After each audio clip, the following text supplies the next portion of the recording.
Hello and welcome दोस्तों, my name is अभिकेश किरण और आज हम स्टार्ट कर रहे हैं हमारे इस वेरी स्पेशल क्लासेस में, जहां पर हम स्टार्ट करने वाले हमारे जो आने वाले जो क्लासेस है वो रहेंगे डेडिकेटली जो कॉम्पिटिटिव एग्जाम्स हमारे स्टार्ट होने वाले हैं छत्तीसगढ़ में, जो शिक्षक भर्ती होने वाली है उसका हम आज से स्टार्ट करने वाले हैं क्लासेस। तो ये क्लासेस जो होंगी कंटिन्यूस होंगी, लाइव भी होंगी, रिकॉर्डेड भी होंगी और विशेष तौर पर ध्यान रखकर होंगी जो हमारे कॉम्पिटिटिव एग्जाम है, कॉम्पिटिटिव एग्जाम्स को ध्यान पर रखकर हम जो है ये क्लासेस स्टार्ट कर रहे हैं। ठीक है, तो ये स्टार्ट करने का हमारा जो मकसद है, जो हमारी क्लासेस का जो कोर वैल्यू है वो ये है कि हम इंग्लिश सब्जेक्ट में इतने अच्छे से मास्टर कर जाए, इतने अच्छे से हमारी नॉलेज हो, इतने अच्छे से हमारी प्रिपरेशन शुरू हो जाए कि हमें किसी और चीज की फिर तकलीफ ना हो। हम अपना जो सबसे जो मेन पार्ट है, जो हमारा कोर्स है और जो हमारा मेन सब्जेक्ट है वो हमारा बहुत ही अच्छे से स्टार्ट हो जाए, प्रिपेयर हो जाए। तो अब ये क्लासेस हमें जो स्टार्ट कर रहे हैं, इसको स्टार्ट करने के लिए क्या करना पड़ेगा? हमें करना ये होगा कि हमें हमें क्या करना होगा कि हम जो स्टार्ट कर रहे हैं क्लासेस, हमें बहुत ही बेसिक लेवल पर क्या करना पड़ेगा?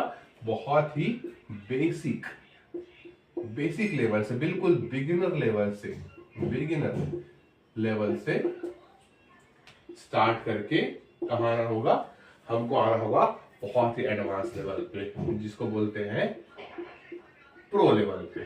ठीक है, जिसके बाद हमारे पास किसी भी प्रकार का क्वेश्चंस आए, किसी प्रकार के सॉल्व आए, जिसमें हम क्या करेंगे? प्रीवियस ईयर के क्वेश्चंस भी सॉल्व करेंगे और अभी जो करंट पैटर्न जो बाकी एसएससी के और रेलवे के एग्जाम्स में या फिर अदर जो कॉम्पिटिटिव अदर स्टेट के एग्जाम्स होते हैं उसमें कैसे आए हुए हैं, कैसे क्वेश्चंस आए हुए हैं, इन सारी चीजों का हम एनालिसिस करेंगे, बहुत ही डीप एनालिसिस करके फिर हम इन चीजों को स्टार्ट करेंगे। तो आज हमारे साथ आप क्लास में बने रहिए, हम स्टार्ट करेंगे जहां से हम अपने कॉम्पिटिटिव एग्जाम की तैयारी शुरू करते हैं।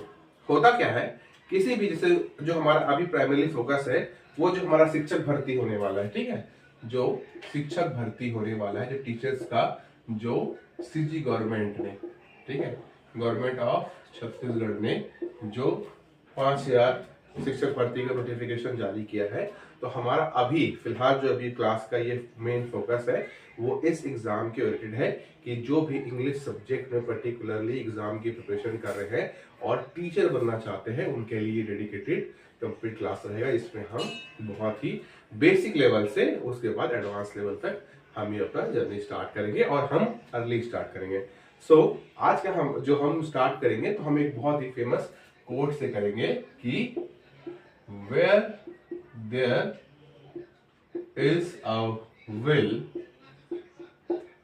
There is a way.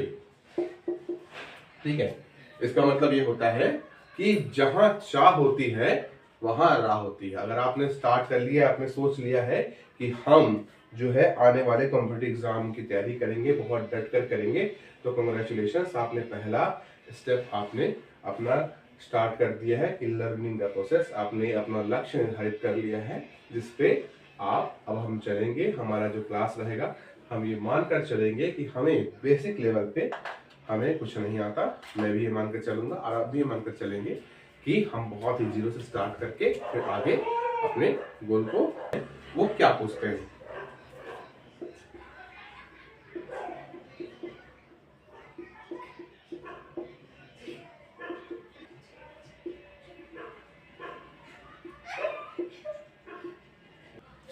Exam का पैटर्न क्या कहता है? एग्जाम का पैटर्न ये कहता है कि जो फर्स्ट हमारे पास आता है वो इंग्लिश ग्रामर का जो पोर्शन होता है, वो इससे क्वेश्चन आते हैं। वो कितना मार्क्स कैरी करता है? वो 40 मार्क्स करता है। आउट ऑफ 100 ये कितना है? 40 मार्क्स कैरी करता है। सेकेंडली जो हमारे पास जो क्वेश्चंस आते हैं वो वोकैबुलरी बेस्ड क्वेश्चंस होते हैं। ये वोकैबुलरी बेस्ड क्वेश्चन होते हैं जो प्योरली आपके वोकैबुलरी पे बेस्ड होते हैं और ये भी 40 मार्क्स कैरी करते हैं क्वेश्चन पेपर में। देन आफ्टर जो हमारे अनसीन पैसेजेस होते हैं, ये अनसीन पैसेजेस 20 मार्क्स कैरी करते हैं। इन सारे मार्क्स को हम डीप एनालिसिस करेंगे और सारे एग्जांपल्स देखेंगे और प्रीवियस ईयर के, ठीक है, प्रीवियस ईयर के क्वेश्चंस भी सॉल्व करेंगे। क्या करेंगे?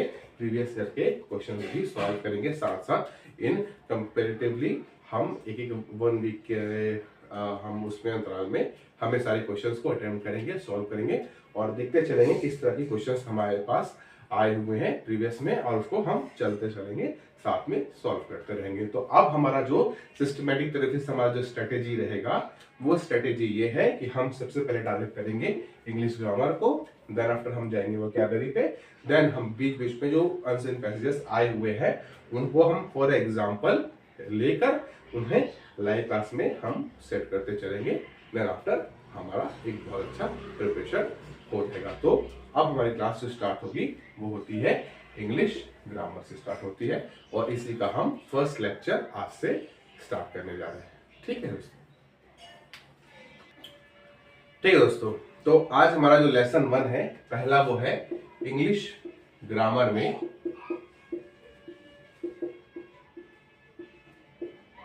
ठीक है। जो पहला लेसन है वो है हमारा सिंटैक्स है। क्या है वो?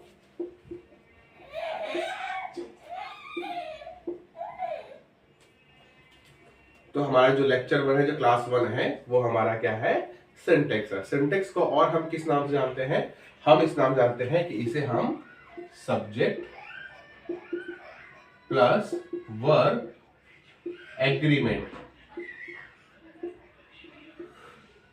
सब्जेक्ट प्लस वर्ब के एग्रीमेंट के नाम से जानते हैं, जो कि हमारे इंग्लिश का कोर बेसिक फर्स्ट क्लास है। और इस फर्स्ट क्लास में हम जो सीखते हैं कि किसी भी सब्जेक्ट में हम जो हमारा जो पहला बेसिक है, पहला जो फंडामेंटल है, वो सिंटैक्स है।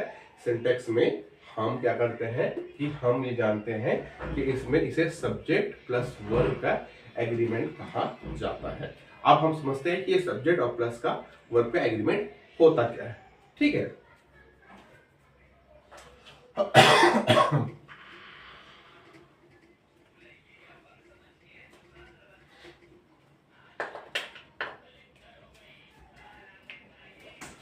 दोस्तों, होता क्या है, सब्जेक्ट और वर्ब जो होता है, सब्जेक्ट और जो वर्ब होता है, ये दोनों मिलके एक कन्वर्सेशन या फिर एक मीनिंगफुल सेंटेंस फॉर्म करते हैं। ठीक है? एक मीनिंगफुल सेंटेंस फॉर्म करते हैं। जैसा कि हम सभी जानते हैं कि इंग्लिश लैंग्वेज में कितने अल्फाबेट्स होते हैं? इंग्लिश लैंग्वेज में टोटल 26 अल्फाबेट होते हैं। ठीक है? ये 20 पे A B C D, ठीक है, सो एंड कंटिन्यू। इसमें स्मॉल केस होते हैं जिसे हम A B C इस तरह से हम आगे कंटिन्यू करते हैं। ठीक है? तो ये हमारे पास इंग्लिश के जो लैंग्वेज है, इसमें हमारे पास 26 अल्फाबेट यानी शब्द होते हैं। ये 26 अल्फाबेट मिलके क्या चीज करते हैं? एक वर्ड का निर्माण करते हैं, यानी एक शब्द का, जो कि क्या होता है? मीनिंगफुल होता है। क्या होता है? मीनिंगफुल होता है, यानी कि हर एक जो कॉम्बिनेशन होंगे इन सारे वर्ड के, ये किसी मीनिंग हो, जैसे कि रीड, राइट, प्ले। ठीक है? ये सब एक शब्द वर्ड के ये सब मायने होते हैं। ठीक है? तो इन्हीं 26 A B C D इन शब्दों को मिला, इन अल्फाबेट्स को मिला के हम एक शब्द बनाते हैं, और यही शब्द मिलकर क्या करते हैं? एक सेंटेंस का निर्माण करते हैं। जैसे कि आई am teaching right now, I am a teacher of English subject. ठीक है? इस तरह से एक सब्जेक्ट का एक सेंटेंस का स्टार्ट करते हैं। तो हम इन शॉर्ट में क्या कह सकते हैं कि जो सिंटैक्स होता है, जो एक सिंटैक्स होता है हमारा, ये किस में हेल्प करता है? एक फॉर्मेशन ऑफ सेंटेंस। ठीक है? इसमें हेल्प करता है, यानी कि वाक्य बनाने में ये हमारी हेल्प करता है। कौन करता है? सिंटैक्स करता है। ठीक है दोस्तों? ओके। तो दोस्तों, हमने क्या सीखा कि हमारे पास सिंटैक्स है, इंग्लिश ग्रामर की हम पढ़ाई कर रहे हैं, जिसमें फर्स्ट थिंग हमको सीखने मिली सिंटैक्स, जो कि क्या है? एक सब्जेक्ट प्लस वर्ब का, क्या है ये? सब्जेक्ट प्लस वर्ब का एग्रीमेंट है। ठीक है? अब हमारे पास क्वेश्चन आता है कि भाई सिंटैक्स, हम इंग्लिश तो पढ़ने चल रहे हैं, स्टार्ट कर दिया हमारा सफर, लेकिन अब ये सब्जेक्ट और वर्ब क्या है? मतलब ये सिंटैक्स क्या है? दोनों का मतलब क्या होता है सब्जेक्ट और वर्ब का, ठीक है। तो हम इसे अब डिकोड करते हैं कि ये सब्जेक्ट क्या है और ये वर्ब क्या है, ठीक है। तो सब्जेक्ट को क्या कहते हैं हम इंग्लिश में कहते हैं कर्ता, ठीक है। और वर्ब क्या होती है, वो होती है क्रिया होती है, ठीक है। तो अब यहाँ पर बेसिक बात समझने वाली बात ये होती है कि किसी भी कन्वर्सेशन में हमारा जो मुख्य लक्ष्य क्या है, हमारा जो टोटल एम क्या है इंग्लिश लैंग्वेज जब हम सीखना चाह रहे हैं कि हम कोई सा भी एक मीनिंगफुल कन्वर्सेशन कन्वे कर सके, स्थापित कर सके, जिसका हम जो बात कर रहे हैं उसका मतलब हो, लॉजिकली ग्रामेटिकली उसका मतलब हो, आप उसको अंडरस्टैंड कर सके, ये हमारा मेन उद्देश्य है।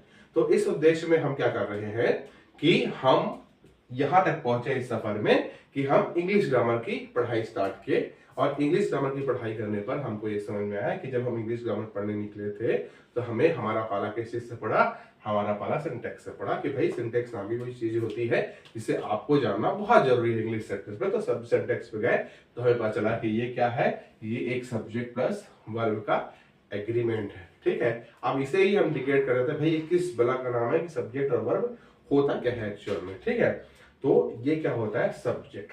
तो अब सब्जेक्ट को हम समझने जा रहे हैं तो इसमें हमको ये समझना बहुत जरूरी है कि अगर हम कोई से भी कन्वर्सेशन चालू करते हैं, मुझे आपको कोई बात करनी है, कोई बात कहनी है, अगर वो बात मैं कह रहा हूं अपने से रिलेटेड कह रहा हूं या मेरे बारे में ये बात कह रहा हूं तो मैं कैसे कहता हूं कि आई एम टीचर, मैं एक शिक्षक हूं, I am teaching, I play football, मैं फुटबॉल खेलता हूं, I write a book, I am writer, I sing a song, I am a singer, okay.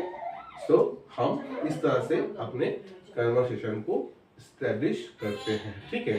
तो हमें बात क्या समझ में आ रही है, हमें बात यह समझ में आ रही है कि अगर, जो कि हम जानते हैं कि अगर मुझे बात अपने बारे में कहनी है तो मैं बात कहां से स्टार्ट करूंगा, आई से स्टार्ट करूंगा, यानी मैं अपने बारे में जब बात करूंगा तो आई प्ले फुटबॉल, ठीक है, यहां से स्टार्ट किया। यहां पे मतलब क्या हो रहा है कि मैं फुटबॉल खेलता हूं। तो अगर मैं इसको रिकॉर्ड करूं तो ये जो होगा आई होगा वो सब्जेक्ट होगा, प्ले यानी क्रिया हो गई, ठीक है, वर्ब हो गया, और रेस्ट ऑफ दिस क्या आता है वो ऑब्जेक्ट कहलाता है, जिसके बारे में हम बाद में पढ़ेंगे, ठीक है। अभी हमारा जो मेन फोकस है वो सब्जेक्ट और वर्ब पढ़ने पे है कि हमको ये समझना है कि सब्जेक्ट और वर्ब क्या होता है, ठीक है। तो सब्जेक्ट क्या होता है, अब मुझे अपने बारे में कोई बात करनी है तो मैं कहूंगा आई से, ठीक है। अपने बारे में कोई बात करना होगा तो मैं किसी से स्टार्ट करूंगा, आई से करूंगा। अब इसी कन्वर्सेशन में मुझे आपसे बात करनी, आपके बारे में लिखना है कि भाई आप भी तो क्रिकेट खेलते हैं, आप भी फुटबॉल खेलते हैं, you also play cricket, you are good guy, you are good person, you are engineer, you are architect, you are doctor. इन सारी चीजों को जो मैं कह रहा हूँ, यानी मैं आपके बारे में बात कर रहा हूं तो मैं क्या लिखूंगा,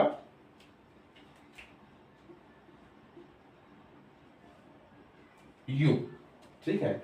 मैं यू से स्टार्ट करूंगा। मतलब हमें दो चीज समझ में आई कि सब्जेक्ट जो करता है, जो मेन कार्य करने वाला है, यदि मैं अपने बारे में बात कर रहा हूं तो मैं आई से स्टार्ट करूंगा, और अगर आपके बारे में बात कर रहा हूं जिसे आपके आप है सब्जेक्ट है तो मैं यू से कोई सा भी सेंटेंस स्टार्ट करूंगा। यहां तक क्लियर है, ठीक है। अब मुझे ये बात करनी है किसी तीसरे के लिए, ठीक है, थर्ड पर्सन के बारे में बात करें। हम दोनों आपस में मिलकर बात कर रहे हैं और मुझे कह रहे हैं कि वह भी फुटबॉल खेलता है, वह क्रिकेट खेलता है, वह अच्छा सिंगर है, वह अच्छा डांसर है। तो हम क्या कहेंगे, लड़के के लिए ही, लड़की के लिए शी, और अगर एनिमल है तो इट का प्रयोग करेंगे। ठीक है। तो हमको क्या समझ में आया कि सब्जेक्ट प्लस वर्ब एग्रीमेंट में कि जो सब्जेक्ट है और वर्ब है दोनों मिलकर एक सेंटेंस का निर्माण करते हैं, एक सेंटेंस का फॉर्मेशन करते हैं, जिसमें सब्जेक्ट क्या होता है वो कर्ता होता है। और कर्ता कौन होता है, अगर मैं अपने बारे में बात कर रहा हूं तो मैं आई से स्टार्ट करूंगा, आपके बारे में करूंगा तो यू से स्टार्ट करूंगा, देन आफ्टर अगर मैं थर्ड पर्सन के लिए बात करूंगा तो ही शी और इट के लिए करूंगा। ठीक है, यहां तक बात समझ में आती है? बिल्कुल। अब अगर मुझे बात करनी है, मैं ग्रुप ऑफ पीपल के लिए बात कर रहा हूं कि मैं एक ग्रुप ऑफ पीपल की सिर्फ उन लोगों के बारे में बात कर रहा हूं या वह के लिए बात कर रहा हूं या वे के लिए बात कर रहा हूं, तो मैं कौन सा वर्ड यूज करूंगा? मैं दे वर्ड का यूज करूंगा। तो अब मैं क्या है, मेरे पास कितने सारे टूल्स हो गए कि अब मुझे कन्वर्सेशन फॉर्म करने के लिए ये सारी चीजें पता हो गई। मुझे अपने बारे में कहना है तो मैं आई कहूंगा, आपके बारे में कहना है तो यू कहूंगा, वह अगर थर्ड पर्सन के लिए करना है तो ही शी इट का यूज करूंगा, और ग्रुप ऑफ पीपल के लिए यूज करना है तो मैं दे का यूज करूंगा। तो हमारा first thing subject plus verb का फर्स्ट थिंग जो है वो डिकोड हो गया, ठीक है, कि वह करता ये होता है। ओके, अब हम डिकोड करते हैं वर्ब को। जो वर्ब होता है वो होती है क्रिया होती है। वर्ब क्या होती है? क्रिया होती है। कोई भी action, any action called as verb, खाना पीना खेलना दौड़ना पढ़ना, कुछ भी एक्शन हो रहा है, फॉर्म ऑफ एक्शन हो रहा है, वो वर्ब में कहलाता है। जैसे कि आई प्ले फुटबॉल, तो ये क्या हो गया हमारा, क्या हो गया, ये प्ले जो आ गया वो किस में आ गया? प्ले आया हमारा वर्ब में आया, ठीक है, किसमें आया? वर्ब में आ गया, ठीक है, बहुत अच्छी बात है। तो आई तो हमको समझ में आ गया, सब्जेक्ट है वो प्ले है। तो किसी भी प्रकार का, चाहे वो प्ले हो, डांस हो, सिंग हो, फाइट हो या वॉच हो, यानी एनी फॉर्म, जो भी कार्य हो रहा है, जो भी चीजें क्रिया हो रही है सामने, वो हमारी क्या कहलाएगी? वह वर्ब में आती है।